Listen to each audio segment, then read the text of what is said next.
Hi, എല്ലാവർക്കും competitive ക്രാക്കറിലേക്ക് സ്വാഗതം. ഞാൻ രേവതി വിജയൻ.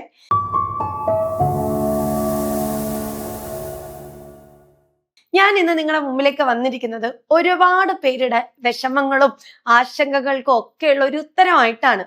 കഴിഞ്ഞ സെറ്റ് പരീക്ഷയോട് കൂടിയിട്ട് ഒരുപാട് പേര് തീരുമാനം എടുത്തിട്ടുണ്ട്, ഇനി ഞാൻ സെറ്റ് പരീക്ഷ എഴുതുന്നേ ഇല്ല. അതുപോലെ പുതുതായിട്ട് സെറ്റ് പരീക്ഷയുടെ ചോദ്യപേപ്പർ കണ്ട ആൾക്കാര് ഇത് എന്ത് പരീക്ഷയാ, ഇങ്ങനെയാണോ ക്വസ്റ്റ്യൻ പേപ്പർ വരുന്നേ എന്നുള്ള കുറെ ഡൗട്ടും ആവലാതികളൊക്കെ അവരും പറഞ്ഞിട്ടുണ്ട്. അതുപോലെ കുറച്ച് പേര് ഒരുപാട് പഠിച്ചിട്ടുണ്ട്, പക്ഷെ ഇത്തവണത്തെ സെറ്റ് കയ്യിൽ നിന്ന് പോയി, സബ്ജക്ട് പേപ്പർ ഭയങ്കര ബുദ്ധിമുട്ടായിരുന്നു. ഇങ്ങനെ പല തരത്തിലുള്ള അഭിപ്രായങ്ങൾ കേട്ടിട്ടുണ്ട്. നിങ്ങൾ പറഞ്ഞതൊക്കെ ശരിയാണ്. സെറ്റ് പരീക്ഷയുടെ ചോദ്യം നല്ല ബുദ്ധിമുട്ടായിരുന്നു അല്ലെ? അത്യാവശ്യം നെറ്റ് ലെവലിലൊക്കെയുള്ള ചോദ്യങ്ങൾ തന്നെയാണ് വന്നേക്കുന്നത്. നിങ്ങൾ സെറ്റ് പരീക്ഷ ഇനി എഴുതില്ല എന്നൊന്നുള്ള തീരുമാനം എടുക്കരുത്. കാരണം ഹയർ സെക്കൻഡറി സ്കൂളിലേക്ക് നമുക്ക് പഠിപ്പിക്കണമെങ്കിൽ ഈ സെറ്റ് നിർബന്ധമാണ് അല്ലെ? അതുകൊണ്ട് സെറ്റ് എഴുതണം. ഇനിയുള്ള സെറ്റ് നമുക്ക് എന്തായാലും ക്രാക്ക് ചെയ്തേ മതിയാകും. ഇത് നിങ്ങളുടെ മനസ്സിലുണ്ടാകണം. അങ്ങനെ സെറ്റ് കിട്ടണമെങ്കിൽ നിങ്ങൾക്ക് ഇതുവരെയുള്ള നിങ്ങളുടെ പഠന രീതിയിൽ എന്ത് ചെയ്യാം, നിങ്ങൾ മാറ്റം വരുത്തുക അല്ലെ? നമ്മൾ ഇത്രയും നാളും ഫോളോ ചെയ്ത ആ മെത്തേഡ് നിങ്ങൾ മാറ്റിയിട്ട് പുതിയ ഒരു മെത്തേഡ് നിങ്ങൾ സ്റ്റാർട്ട് ചെയ്ത് നോക്കുക പഠിക്കാൻ വേണ്ടിയിട്ട്. കാരണം ചോദ്യത്തിന്റെ നിലവാരം ഉയർന്നെങ്കിൽ ആ നിലവാരത്തിലേക്ക് നമ്മളും എന്ത് ചെയ്യണം, ഉറപ്പായിട്ട് ഉയരണം. വേണ്ടേ? ഉറപ്പായിട്ടും വേണം. നമ്മൾ വിചാരിച്ചാൽ നമുക്ക് കിട്ടാൻ വേണ്ടി ഒരു ബുദ്ധിമുട്ടും ഇല്ലാത്തൊരു പരീക്ഷ തന്നെയാണ് സെറ്റ് പരീക്ഷ. ചോദ്യത്തിന്റെ മാറ്റങ്ങളെ അടിസ്ഥാനമാക്കിക്കൊണ്ട് അതിനനുസരിച്ച് വേണം ഇനി നമ്മുടെ സ്റ്റഡി പ്ലാൻ തയ്യാറാക്കേണ്ടത്. അപ്പൊ നമുക്ക് വിചാരിച്ച എന്തായാലും സെറ്റ് കിട്ടും എന്നതിന്റെ തെളിവാണ് എന്റെ പുറകിൽ നിൽക്കുന്ന ഇത്രയും ആളുകൾ അല്ലെ? അവരൊക്കെ പഠിച്ച് സെറ്റ് നേടിയിട്ടുണ്ട്.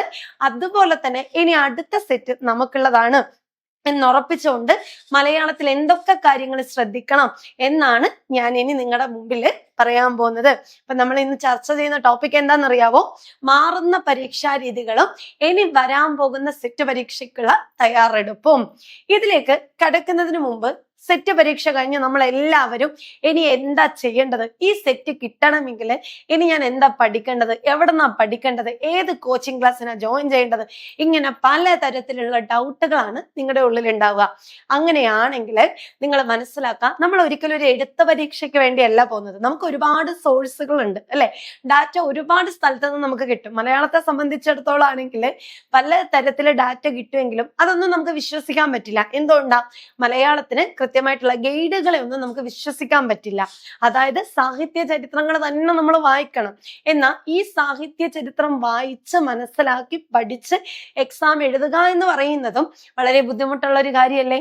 അങ്ങനെ വരുമ്പോൾ നിങ്ങൾക്ക് എന്ത് ചെയ്യാം, നിങ്ങൾ കാര്യങ്ങൾ എങ്ങനെ പഠിക്കണം എന്നുള്ള കാര്യങ്ങൾ കൂടി ശ്രദ്ധിക്കാം. ഒരുപാട് പഠിക്കുന്നതിനപ്പുറത്തേക്ക് എന്ത് പഠിക്കണം, എങ്ങനെയാ തുടങ്ങേണ്ടത് എന്നുള്ളൊരു പ്ലാൻ നിങ്ങളുടെ മനസ്സിൽ ഉണ്ടായിരിക്കണം. അതിലാദ്യം നിങ്ങൾ ചെയ്യേണ്ടത് പരീക്ഷയുടെ പൊതു സ്വഭാവം എന്താണ് എന്ന് മനസ്സിലാക്കാം. ഇപ്പൊ കഴിഞ്ഞ ക്വസ്റ്റ്യൻ പേപ്പർ തന്നെ എടുക്കാം. കഴിഞ്ഞ ചോദ്യ പേപ്പർ നോക്കുമ്പോൾ നിങ്ങളുടെ മനസ്സിൽ വരേണ്ട ആദ്യത്തെ കാര്യമാണ് പരീക്ഷയുടെ കാഠിന്യം. ഒരു പരീക്ഷയുടെ പേപ്പർ എടുത്ത് ഒന്നും പഠിക്കാത്ത ഒരാൾക്ക് ഇതൊക്കെ ബുദ്ധിമുട്ടായിരിക്കും.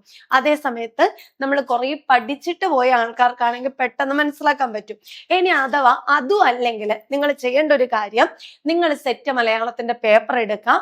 അതിലെ ചോദ്യങ്ങൾ, ഒന്നാമത്തെ ചോദ്യം ഏത് ഭാഗമാണ്, രണ്ടാമത്തെ ചോദ്യം ഏത് ഭാഗമാണ്, ഇങ്ങനെ തിരിക്കുന്ന സമയത്ത് നിങ്ങൾക്ക് മനസ്സിലാക്കാൻ പറ്റും ഏറ്റവും കൂടുതൽ ചോദ്യം വന്നേക്കുന്ന ഭാഗം ഏതാണ്, പുറത്തു നിന്ന് ചോദിച്ചിട്ടുള്ള ഭാഗം ഏതാണ്, അപ്രസക്തമായി കരുതപ്പെടുന്ന ഭാഗം ഏതാണ്. ഇതൊക്കെ നമുക്ക് തിരിച്ചറിയണമെങ്കിൽ നമുക്ക് എന്ത് വേണം, പരീക്ഷയുടെ കാഠിന്യം നമ്മൾ തിരിച്ചറിയണം. ആ കാഠിന്യം തിരിച്ചറിയണമെങ്കിൽ ഏത് ചോദ്യമാണ് ഏത് ഭാഗത്ത് നിന്നാണ് വന്നേക്കുന്നത് എന്നുള്ള ധാരണ ആർക്ക് വേണം, നമുക്ക് ഉണ്ടായിരിക്കണം. അപ്പൊ ഒരു PYQ ക്വസ്റ്റ്യൻ, മുൻവർഷത്തെ PYQ എടുക്കാം. ആ ചോദ്യത്തിന്റെ കാഠിന്യം നമ്മൾ വിലയിരുത്താം. നേരിട്ട് എത്ര ചോദ്യങ്ങൾ വന്നിട്ടുണ്ട്, എത്ര സ്റ്റേറ്റ്മെന്റ് ക്വസ്റ്റ്യൻ വന്നിട്ടുണ്ട് എന്നുള്ള ഭാഗം നിങ്ങൾ ശ്രദ്ധിക്കാം. പിന്നെയോ അതിൽ ഏറ്റവും വലിയ പ്രത്യേകത ഞാൻ നേരത്തെ പറഞ്ഞ പോലെ എത്ര നേരിട്ട് ചോദ്യങ്ങൾ വന്നിട്ടുണ്ട്, എത്ര പ്രസ്താവന ചോദ്യങ്ങൾ വന്നിട്ടുണ്ട്. നമുക്ക് ഏറ്റവും കൂടുതൽ സമയം എടുക്കുന്നത് എപ്പോഴാണ്, പ്രസ്താവന ചോദ്യങ്ങൾ വരുമ്പോഴാണ് അല്ലെ? ആ ചോദ്യത്തിന്റെ രീതി എങ്ങനെയാണ്, ഇതൊക്കെ നിങ്ങൾക്ക് എന്ത് ചെയ്യാം, PYQ നോക്കിക്കഴിഞ്ഞാല് മനസ്സിലാക്കാം. അതുപോലെ തന്നെ ഇനി നമുക്ക് ആവശ്യം എന്താ, ആഴത്തിലുള്ള വായന വേണം അല്ലെ? ഇപ്പൊ കഴിഞ്ഞ സെറ്റ് പരീക്ഷ നോക്കിയ സമയത്ത് അതിൽ ഏറ്റവും കൂടുതൽ കുറെ സിമ്പിൾ ആയിട്ടുള്ള ചോദ്യം ഉണ്ടായിട്ടുണ്ട്, എന്നാൽ ഒരുപാട് നല്ല ബുദ്ധിമുട്ടുള്ള ചോദ്യങ്ങളും വന്നിട്ടുണ്ട്. ഇങ്ങനെ നല്ല ബുദ്ധിമുട്ടുള്ള ചോദ്യങ്ങളൊക്കെ വന്നത് എന്താ? സ്റ്റേറ്റ്മെന്റ് ക്വസ്റ്റ്യൻ ആയിരുന്നു അല്ലെ? ഈ സ്റ്റേറ്റ്മെന്റ് ക്വസ്റ്റ്യന് നമുക്ക് മാർക്ക് വാങ്ങണമെങ്കിൽ നമ്മൾ അവിടെ ഇവിടെ നിന്നും കുറെ ഗൈഡും കുറെ യൂട്യൂബ് ചാനൽ കണ്ടത് കൊണ്ടും നമുക്ക് എന്ത് ചെയ്യാൻ പറ്റില്ല, മാർക്ക് നേടാൻ പറ്റില്ല. അതിനപ്പുറത്തേക്ക് നമുക്ക് എന്ത് വേണം? ആ വിഷയത്തെ കുറിച്ച് നമുക്ക് കൂടുതൽ അറിഞ്ഞിരിക്കണം. ഇപ്പൊ രാമചരിതത്തിലെ ഒരു ഭാഷയെ കുറിച്ച് ഒരു ചോദ്യം വരികയാണെങ്കിൽ രാമചരിതം കണ്ടെത്തി പണ്ഡിതന്മാരുടെ ശ്രദ്ധയിലേക്ക് കൊണ്ടുവന്നത് ഹെർമൻ ഗുണ്ടർട്ട് ആണ്. അതിന്റെ ആദ്യത്തെ ഭാഗം പ്രസിദ്ധപ്പെടുത്തിയത് ആര്? ഉള്ളൂരാണ് എന്നത് പഠിച്ചത് കൊണ്ട് നമുക്ക് അതിന്റെ ഭാഷാപരമായിട്ടുള്ള പ്രത്യേകതകൾ മനസ്സിലാക്കാൻ സാധിക്കും? ഇല്ല. അപ്പൊ രാമചരിതത്തിൽ നിന്നാണ് ഒരു ചോദ്യം വന്നിരിക്കുന്നതെങ്കിൽ ആ രാമചരിതവുമായി ബന്ധപ്പെട്ടിട്ടുള്ള ഇതിനു തൊട്ട് മുന്നേ നടന്നിട്ടുള്ള ഒരു 5 വർഷത്തെ ചോദ്യ പേപ്പർ നിങ്ങൾ കളക്ട് ചെയ്തിട്ടുണ്ടാവണം. അത് മാത്രമല്ല, രാമചരിതത്തെ കുറിച്ച് നമുക്ക് കിട്ടാവുന്ന എല്ലാ കാര്യങ്ങളും എന്ത് ചെയ്യണം? നമ്മൾ പഠിക്കുകയും വേണം. അതായത് നിങ്ങൾ പഠിക്കുന്ന സമയത്ത് ഒരിക്കലും ചോദ്യം ഉത്തരം എന്ന തരത്തിൽ പോകരുത്. നമുക്കൊരു ചോദ്യം പഠിക്കുന്നത് രാമചരിതത്തെ കുറിച്ചാണെങ്കിൽ ആ രാമചരിതം എഴുതിയ ആള് മുതൽ അതിനെക്കുറിച്ചുള്ള പണ്ഡിതന്മാരുടെ അഭിപ്രായങ്ങൾ വരെ നമ്മൾ എന്ത് ചെയ്യണം? പഠിച്ചിരിക്കണം. അത് പഠിക്കുന്ന സമയത്ത് നിങ്ങൾക്ക് ആശ്രയിക്കാവുന്ന പുസ്തകം എന്ത് തന്നെയാണ്? സാഹിത്യ ചരിത്രം തന്നെയാണ്. സാഹിത്യ ചരിത്രം കിട്ടിയെന്ന് കരുതി നമ്മൾ ഈ രാമചരിതം മുഴുവൻ ഇരുന്ന് വായിച്ചാലും നമുക്ക് അതിനുള്ള സമയം ഉണ്ടാവില്ല. മാത്രമല്ല നിങ്ങൾക്ക് എല്ലാ അറിവും ഉണ്ടാവും, പക്ഷെ ഇത് പരീക്ഷയ്ക്ക് എഴുതാൻ പറ്റുമോ? ഇല്ല. അപ്പൊ നിങ്ങൾ എന്ത് ചെയ്യണം? ആ ഒരു ഭാഗത്ത് നിങ്ങൾ വായിച്ച ഭാഗത്തു നിന്ന് തന്നെ നിങ്ങൾ ഒരു ചേരുംപടി ചേർക്കുക എന്നുള്ള ഒരു ചോദ്യം, കാലഗണന ക്രമം എന്ന തരത്തിൽ ഒരു ക്വസ്റ്റ്യൻ ഉണ്ടാക്കുക. അതിൽ പ്രധാനപ്പെട്ട കൃതികള്, ഭാഷ, ഇതൊക്കെ മാറ്റി മാറ്റി എഴുതാൻ വേണ്ടിയിട്ട് നിങ്ങൾ ശ്രദ്ധിക്കുക. അപ്പോ നമ്മൾ മുൻവർഷത്തെ ചോദ്യപേപ്പർ എടുത്താൽ നമ്മൾ ശ്രദ്ധിക്കേണ്ട ആദ്യത്തെ കാര്യം പരീക്ഷയുടെ കാഠിന്യം മനസ്സിലാക്കുക. അത് കഴിയുമ്പോൾ തന്നെ നമുക്ക് മനസ്സിലാവും ഇതെന്താണ്, അത്യാവശ്യം ഒരു ടഫ് ആയിട്ടുള്ള ഒരു ചോദ്യപേപ്പർ ആയിരുന്നു എന്ന് നമുക്ക് ഉത്തരം കിട്ടി. അതിനുശേഷം നിങ്ങൾ ചെയ്യേണ്ടത് എന്താ? എത്ര പ്രസ്താവന ചോദ്യങ്ങൾ വന്നിട്ടുണ്ട്? അപ്പൊ കൂടുതലായിട്ടും വന്നിരിക്കുന്നത് പ്രസ്താവന ചോദ്യങ്ങളാണ്. അങ്ങനെ പ്രസ്താവന ചോദ്യങ്ങളാണെങ്കിൽ ആ ടോപ്പിക്കുമായിട്ട് ബന്ധപ്പെട്ട് നിൽക്കുന്ന, ഇപ്പൊ ഒന്നാമത്തെ ചോദ്യം ഞാൻ പറഞ്ഞ പോലെ രാമചരിതമാണെങ്കിൽ ആ കൃതിയുമായി ബന്ധപ്പെട്ടിട്ടുള്ള എല്ലാ ഡാറ്റകളിൽ നിന്നും നിങ്ങളുടെ കയ്യിൽ ഉണ്ടാവണം. അതിൽ നിന്ന് നിങ്ങൾ പട്ടികപ്പെടുത്താം അല്ലെ? ചേരുംപടി ചേർക്കുക, കാലഗണന ക്രമം, ഭാഷാപരമായ വ്യത്യാസം, അഭിപ്രായങ്ങൾ, ഇതൊക്കെ നിങ്ങൾ എന്ത് ചെയ്യാം? മാറ്റി എഴുതാൻ വേണ്ടിയിട്ട് ശ്രദ്ധിക്കാം. ഇപ്പൊ ഞാൻ നേരത്തെ പറഞ്ഞു എങ്ങനെയായിരുന്നു 2025 പരീക്ഷാ പേപ്പറിന്റെ നിലവാരവും ഇനി 2026 നടക്കാൻ പോകുന്ന എക്സാം എങ്ങനെ ആയിരിക്കും എന്നുള്ളൊരു മോഡൽ ഞാൻ നിങ്ങൾക്ക് കാണിച്ചുതരാം. 2021 നടന്ന പരീക്ഷയായിരുന്നു ഇത്. 2021 മലയാളത്തില് സെറ്റ് മലയാളം വളരെ ഈസി ആയിരുന്നു എന്ന് മാത്രമല്ല ഒരുപാട് പേർക്ക് സെറ്റ് നേടാൻ വേണ്ടി സാധിച്ചിട്ടുണ്ട്. 2021 വന്നപ്പോ കുറച്ചുകൂടി കട്ടി കൂടി, എങ്കിൽ പോലും ഒരുപാട് പേർക്ക് ജയിക്കാനും പറ്റിയിട്ടുണ്ട്. 2023 എത്തിയപ്പോ ഒരു മോഡറേറ്റ് ലെവലിലേക്ക് വരെ ചോദ്യങ്ങൾ ഉയരാൻ തുടങ്ങി. കുറച്ച് പ്രസ്താവന ചോദ്യങ്ങളും കൂടുതൽ വൺ വേർഡ് ക്വസ്റ്റ്യൻ ഒക്കെ ആണെങ്കിൽ പോലും സാഹിത്യത്തിന്റെ പല ഭാഗങ്ങളിൽ നിന്നും നമ്മൾ പ്രസക്തമല്ല എന്ന് കരുതുന്ന പല ഭാഗത്തു നിന്നൊക്കെ മെല്ലെ മെല്ലെ ചോദ്യങ്ങൾ കടന്നു വന്നിട്ടുണ്ടായിരുന്നു. 2024 ആയപ്പോ ക്വസ്റ്റ്യൻ അത്യാവശ്യം ബുദ്ധിമുട്ട് തന്നെ ആയിരുന്നു. എങ്കിലും മാർക്കൊക്കെ നേടാനും നമുക്ക് പാസ്സാവാൻ പറ്റും എന്ന തരത്തിൽ, നല്ല മാർക്കല്ല നമുക്ക് പാസ്സാകാം എന്ന തരത്തിലുള്ള ഒരു ക്വസ്റ്റ്യൻ പേപ്പർ ആയിരുന്നു. 2025 ചോദ്യ പേപ്പർ എത്തുമ്പോഴേക്ക് അത് നല്ല രീതിയിൽ എന്ത് ചെയ്തിട്ടുണ്ട്? ചോദ്യത്തിന്റെ നിലവാരം മാറ്റം വന്നിട്ടുണ്ട്. 2024 നടന്ന പരീക്ഷയും അത്യാവശ്യം ബുദ്ധിമുട്ടായിരുന്നു. എങ്കിൽ പോലും 2025 നടന്ന പരീക്ഷ നല്ല ബുദ്ധിമുട്ടായിരുന്നു. അപ്പൊ നമ്മൾ ഈ കഴിഞ്ഞ 2021 മുതലുള്ള പരീക്ഷയുടെ ഒരു പോക്ക് നോക്കുവാണെങ്കിൽ കട്ടി കൂടി കൂടി വരുവേ ചെയ്തിട്ടുള്ളൂ. അങ്ങനെയാണെങ്കിൽ 2026 എന്ത് സംഭവിക്കുന്നു ഇപ്പൊ തന്നെ നിങ്ങൾക്ക് നോക്കുമ്പോൾ മനസ്സിലാക്കാൻ പറ്റുന്നുണ്ടല്ലേ? അപ്പൊ ഒരിക്കലും കട്ടി കുറയല്ല ചെയ്യുന്നത്, ആ ഒരു ക്വസ്റ്റ്യന്റെ കാഠിന്യം കുറയുവല്ല ചെയ്യുന്നത്, മറിച്ച് അത് എന്ത് ചെയ്യാണ്? കൂടി വരുവാണ് ചെയ്യുന്നത്. അങ്ങനെ കൂടി വരുവാണെങ്കിൽ നിങ്ങൾ ഇപ്പം നോക്കേണ്ടത് നമ്മുടെ ഇപ്പോഴത്തെ പഠനം കൊണ്ട് നമുക്ക് ഇനി വരാൻ പോകുന്ന സെറ്റ് ക്രാക്ക് ചെയ്യാൻ പറ്റുമോ എന്നുള്ളത് നിങ്ങൾ വളരെ ഗൗരവത്തോടു കൂടി തന്നെ എന്ത് ചെയ്യുക? ചർച്ച ചെയ്ത് നോക്കുക. അപ്പൊ അറിവാണ്, അത് നമുക്ക് ഉണ്ടാക്കി എടുക്കാൻ പറ്റുന്നതേ ഉള്ളൂ. നിങ്ങൾ ശ്രമിക്കുക, പഠിക്കുക, വായിക്കുക, ഒരുപാട് തവണ റിപ്പീറ്റ് ചെയ്യുക, റിവിഷൻ നടത്തുക. എങ്കിൽ മാത്രമേ നമുക്ക് എന്ത് ചെയ്യാൻ പറ്റൂ, മലയാളമൊക്കെ നമ്മുടെ ഓർമ്മയിൽ നിൽക്കും അല്ലെ. അല്ലെങ്കിൽ കാലഗണന ക്രമമാണെങ്കിലും കാലമാണെങ്കിലും അല്ലെങ്കിൽ അഭിപ്രായങ്ങളാണെങ്കിലും പേരുകളാണെങ്കിലും ഒക്കെ നമുക്ക് മാറിപ്പോകാനുള്ള സാധ്യതയുണ്ട്. അപ്പൊ ഇത് ഞാൻ കാണിച്ചു തന്നത് നിങ്ങളെ പേടിപ്പിക്കാൻ വേണ്ടിയിട്ടല്ല, ക്വസ്റ്റ്യന്റെ ഒരു പോക്ക് ഞാൻ കാണിച്ചു തന്നതാ. കുറഞ്ഞതിൽ നിന്നും കൂടി കൂടി കൂടി ഹൈ ലെവലിലേക്കാണെങ്കിൽ ഇനി വരാൻ പോകുന്ന പരീക്ഷയെ നമ്മൾ അത്രയും ചൂടോടുകൂടി തന്നെ കാണുക, ഗൗരവത്തോടു കൂടി തന്നെ കണ്ട് പഠിക്കാൻ വേണ്ടിയിട്ടാണ് ഞാൻ എന്ത് ചെയ്തത്, ഇത് നിങ്ങൾക്ക് കാണിച്ചു തന്നേക്കുന്നത്. അപ്പോ ഇനി വരാൻ പോകുന്ന പരീക്ഷയ്ക്ക് പഠിക്കുന്ന സമയത്ത് ഒരിക്കലും ഒരു ഗൈഡിനെ ഡിപ്പെൻഡ് ചെയ്തുകൊണ്ട് വൺ വേർഡ് പഠിച്ചു പോകുന്ന ആകരുത്. കഴിഞ്ഞ ചോദ്യ പേപ്പർ എടുക്കുക, അതിൽ ഒന്നാമത്തെ ക്വസ്റ്റ്യൻ ഏത് ഭാഗമാണ്, ഏത് ടോപ്പിക്കിനെ കുറിച്ചാണ് എന്നുള്ളത്, ആ ടോപ്പിക്കുമായി ബന്ധപ്പെട്ട കാര്യങ്ങൾ നിങ്ങൾ പഠിക്കുക, അതിനെക്കുറിച്ച് ഓർക്കുക, റിവിഷൻ നടത്തുക. അതിനെ പലതരത്തില് നിങ്ങൾക്ക് എങ്ങനെ ചേരുംപടി ചേർക്കാൻ പറ്റുന്നുണ്ടെങ്കിൽ ആ ഒരു തലത്തിലേക്ക് നിങ്ങൾ അതിനെ മാറ്റുക. അതുപോലെ കലഗണന ക്രമമാണെങ്കിൽ നിങ്ങൾ അതിനെ അങ്ങ് മാറ്റുക. ഇങ്ങനെ മാറ്റി വെച്ച് വേണം നിങ്ങൾ എപ്പോഴും എന്ത് ചെയ്യാൻ വേണ്ടി, പഠിക്കാൻ വേണ്ടിയിട്ട്.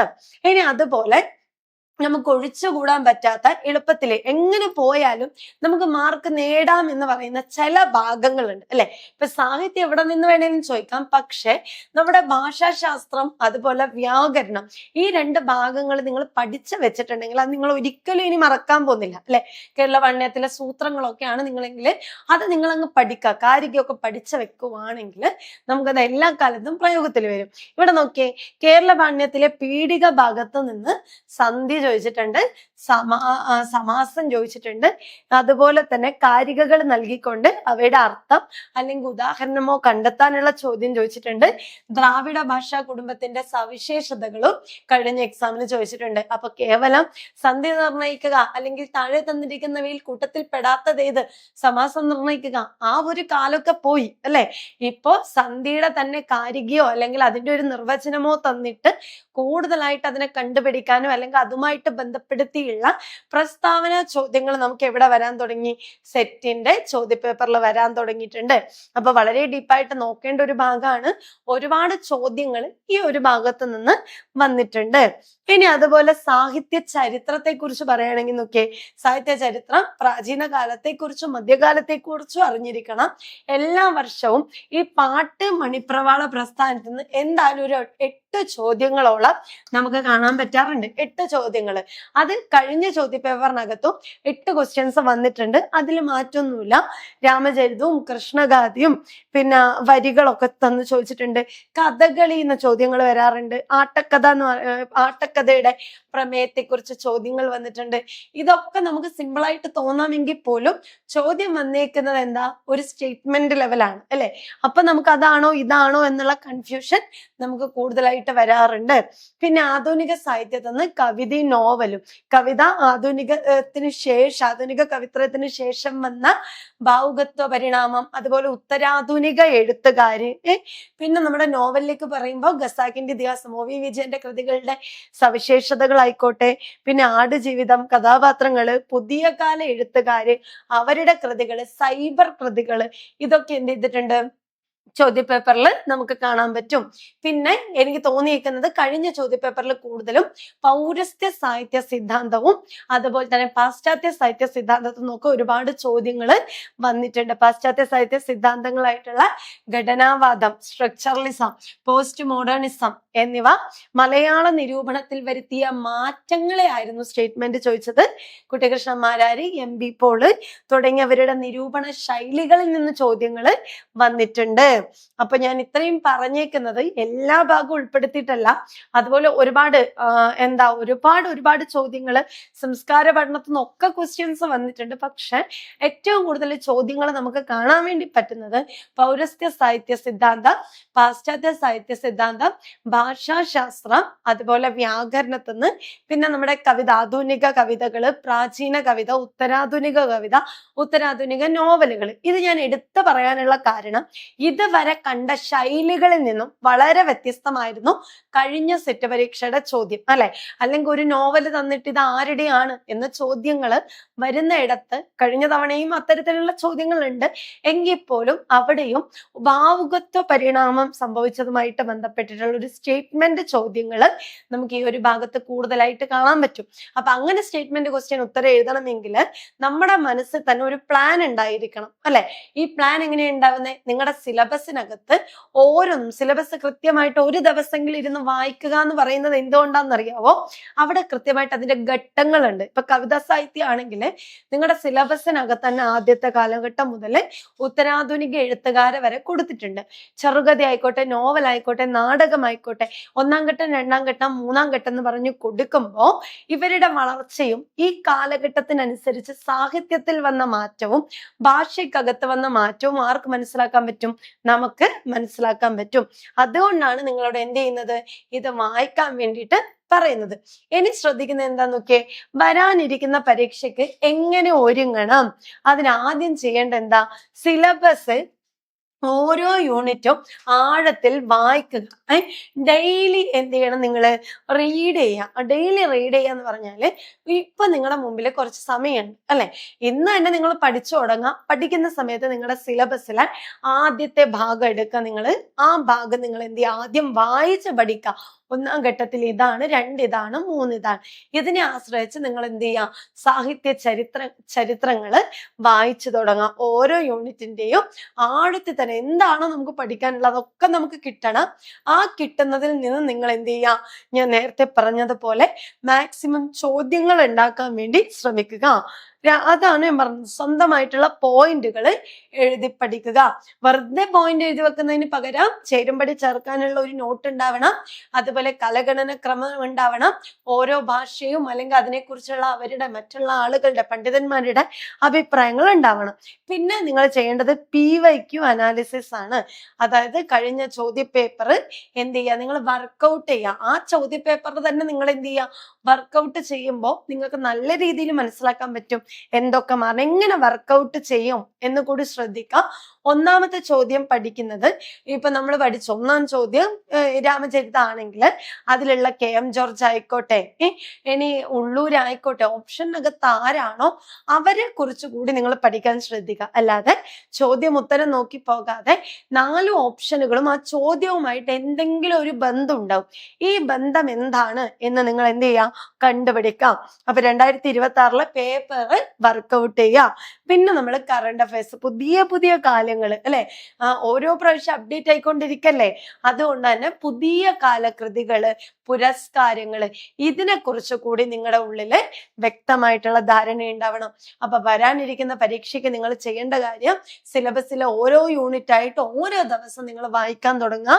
പിന്നെ നമ്മുടെ PYQ ക്വസ്റ്റ്യനും അതിന്റെ ആൻസേഴ്സും ചോദ്യം തമ്മിലുള്ള ബന്ധം, അതുപോലെ PYQ ക്വസ്റ്റ്യനും അതിലെ ഓപ്ഷൻസും അതും ചോദ്യവുമായിട്ടുള്ള ബന്ധവും, അതുപോലെ മറ്റു ഓപ്ഷനുകളുടെ പ്രത്യേകത എന്താണ്, സവിശേഷത എന്താന്ന് പഠിച്ചു വെക്കുക. നിങ്ങൾ തന്നെ ക്വസ്റ്റ്യൻസ് ഉണ്ടാക്കിയെടുക്കുക. പിന്നെ നമ്മൾ പറഞ്ഞു, പിന്നെ കറണ്ട് അഫയേഴ്സ്, പുതിയ കാല കൃതികള്, അവാർഡുകള്, പുരസ്കാരങ്ങളൊക്കെ പഠിക്കുക. അപ്പൊ ചിട്ടയായ പഠനം എന്താണ്? വിജയത്തിലേക്കുള്ള എളുപ്പ വഴിയാണ്. ഇനി അഥവാ ഇനി വരാൻ പോകുന്ന പരീക്ഷയ്ക്ക് വേണ്ടി ഈ പുസ്തകങ്ങളൊന്നും വായിക്കാൻ വേണ്ടിയിട്ട് തീരെ സമയമില്ല, അല്ലെങ്കിൽ സ്കൂളിൽ വർക്ക് ചെയ്യാണ്, ഇങ്ങനെ പലതരത്തിലുള്ള തിരക്കുകൾ പെടുവാണ്, നിങ്ങൾക്ക് വായിക്കാൻ പറ്റുന്നില്ലെങ്കിൽ നിങ്ങൾ ഇനി ടെൻഷനൊന്നും അടിക്കണ്ട. ഞങ്ങൾ ഇവിടെ ഒരു ടൈം ടേബിൾ ഒക്കെ ഉണ്ടാക്കി ഓരോ ദിവസവും ഓരോ ടോപ്പിക്കുകൾ കവർ ചെയ്ത് അതിനെ റിവിഷൻ നടത്തി എക്സാം നടത്തിയിട്ടൊക്കെ തന്നെയാണ് നമ്മൾ പഠിക്കുന്നത്. അപ്പൊ ഇനിയും പഠിക്കാൻ വേണ്ടിയിട്ട് ഒന്നുമില്ല, പഠിച്ചിട്ടൊന്നും മനസ്സിലാവുന്നില്ല, എന്ത് തുടങ്ങണം, എവിടെ തുടങ്ങണം, ടച്ച് വിട്ട് പോയി, ഇങ്ങനെയൊക്കെ നിൽക്കുവാണെങ്കിൽ നിങ്ങൾ ധൈര്യമായിട്ട് CCയിൽ ജോയിൻ ചെയ്തോ. ഞങ്ങൾ ഇവിടെ ഉണ്ട് നിങ്ങളുടെ കൂടെ തന്നെ. ഇവിടെ ഒരുപാട് ലൈവ് ക്ലാസ്സിലൂടെ വളരെ സിമ്പിൾ ആയിട്ട് കാര്യങ്ങൾ പറഞ്ഞുതരും. അതുപോലെ റെക്കോർഡ് ക്ലാസ് ഉണ്ട്, അതുപോലെ ഡെയിലി വർക്കൗട്ടുകൾ ഉണ്ട്, മെന്റർഷിപ്പ് ഉണ്ട്, മോക്ക് ടെസ്റ്റുകൾ ഉണ്ട്, അതുപോലെ റിവിഷൻ ഉണ്ട്, എല്ലാം ഉണ്ട്. അപ്പൊ നമുക്ക് എല്ലാവർക്കും കൂടി അടിപൊളിയായിട്ട് പഠിച്ചിട്ട് ഇനി വരാൻ പോകുന്ന സെറ്റ് പരീക്ഷ ക്രാക്ക് ചെയ്യാം. നിങ്ങൾ ഒട്ടും ടെൻഷൻ അടിക്കണ്ട. മാറ്റമറിഞ്ഞ് സെറ്റിനെ പഠിച്ച് ഇത്തവണത്തെ സെറ്റ് നമുക്ക് ഉറപ്പിക്കാം. അപ്പോ ഇനി സമയം കളയണ്ട, വേഗം ഈ നമ്പറിലേക്ക് കോണ്ടാക്ട് ചെയ്യാം. നമുക്ക് ഒന്നിച്ച് പഠിച്ചു തുടങ്ങാം. വീണ്ടും കാണാം. Thank you.